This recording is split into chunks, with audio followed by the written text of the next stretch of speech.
Hey guys, Ed Diaz here, and I'm here with a very, very special guest and a dear friend of mine. Matter of fact, this guy was at my wedding, Blei. If you don't know who he is, you need to know.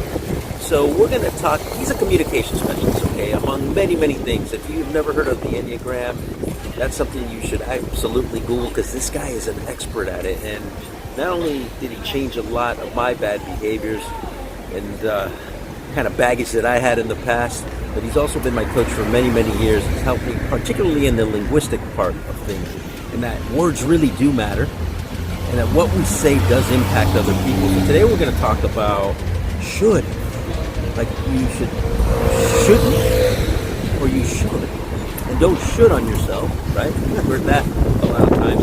I've always made the joke, Ian, that when you meet somebody that says we should have coffee, the guaranteed way to never have coffee with that person who should is to say right back to him, you know what, we should.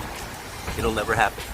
So let's get out of the shoulding part and get into a little bit of linguistic mechanics here with the pro and the master himself, Ian Blei. So tell me about this should word, man, that somebody invented at some point in history. Well, the problem with should is nobody is actually taking responsibility for what should happen. I'm not saying I want you to open the door. I'm not saying it would be great if you opened the door. I'm not saying any of those. I'm not saying you. It'd be wonderful if you read more and learned about this. I'm saying you should. It is written upon the wall somewhere in stone. You should. Blah blah blah. So, no matter what the context, should always comes across as a demand or an imperative. Okay? Agreed. Now, if we wind this back a little bit, let's wind it back to being, 2 years old. Nobody ever tells you you should do something you love doing. Yes. Nobody has ever said you should Eat more ice cream. Eat more ice cream. Exactly. What happens is we have heard the word should over and over and over and over through our entire developmental stage up to about 5 years old. And it's technically or typically in a negative context. In a negative context, something you don't want. So all the wiring that's very, very old wiring, closest to your hippocampus memory, etc., all of that says, I don't want to. It fights it, essentially. As soon as you say should, I don't want. You can say you should have a good time. I don't want to. You know, it's like, no. It's a knee-jerk resistance to the bullshit that we don't even realize we're doing ourselves. It's a subconscious. Exactly. This is where it gets dangerous. Because as you said, we should on ourselves more than we should on others. 100%. So how do we counterbalance this thing and get this negative should out of our lives? As is almost throughout most of the work that I do that has to do with rewiring. Our brains are delightfully plastic, and this is really important. Our thought patterns and our feelings and our stuff that we do all the time. If you were to imagine a beautiful field, an open field, and you keep running your wagon cart the same path all the time, you make a nice deep ingrained neural path. Okay?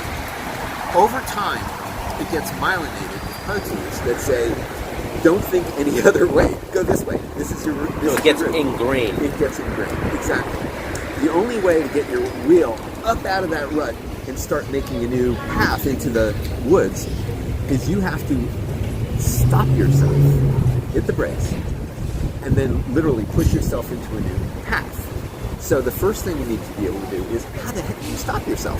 This is a trick. Hitting the brakes is one of the trickiest things that any client and probably ever one had. of the most challenging, I would think, Yeah, right? Exactly.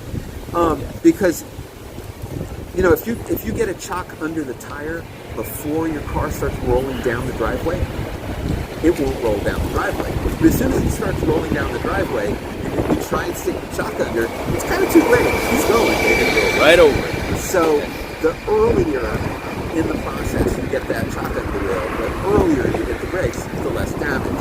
So what we know is Our body is faster than our brain because the limbic system is designed to be faster than the thinking portion.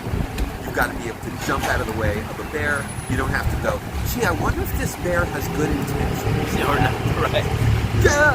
So the thing is, the phone ringing is not a bear. And yet in our lives, we've kind of equated the stresses of our modern day with our, Paleolithic stresses. So the limbic system says the body freaks out in some way. There's something that happens. Your stomach gets tight, your throat gets tight, your ears get hot. The fight or flight mechanism kicks in, right? Bingo. That's when you hit the brakes. Now, as soon as you hit the brakes, you go, oh, I was about to say should. What else can I say in place of should that's more creative, more inventive, takes a little brain power, and let's be real, is more honest and authentic? So, for example, I will carry something out, right, as opposed to I should. How about the really vulnerable? I want. I'm going to admit, not that you should do this thing, I actually want. Oh my God, I put myself out there. Okay. It isn't a rule, it's something coming from me. And it's honest. And it's totally honest. And that makes it much more doable because it's a real request from a real person. It isn't somebody coming down from on high with a tablet. So changing, as you can see, just changing a little word can make all the difference. You go from shoulding to I want. How about it would be, I love this one. I had this conversation with my young, she's 14, and we're in the backseat of the car, and my brother and his wife drive.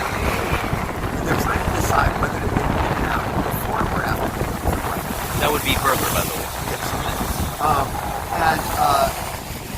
So, should we do this? Should we do that? Should we do this? Should we do that?